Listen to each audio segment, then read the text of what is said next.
আজকে হলো জুম্বার দিন। যদি কোনো ব্যক্তি আসরের নামাজের পরে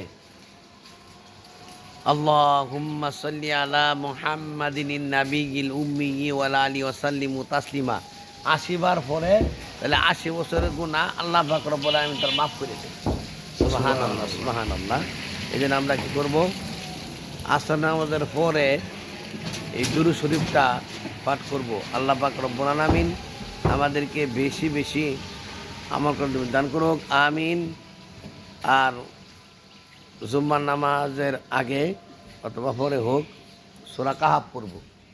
সূরা কাহাফ পড়লে অনেক নেকি আছে। এই যে প্রত্যেক শুক্রবারে সূরা কাহাফ পড়ব। আল্লাহ পাক রব্বুল আলামিন আমাদেরকে বেশি বেশি আমল করতে দান করুক। আসসালামু আলাইকুম ওয়া রাহমাতুল্লাহি ওয়া বারাকাতুহু। ওয়ালাইকুম সালাম ওয়া রাহমাতুল্লাহি ওয়া বারাকাতুহু।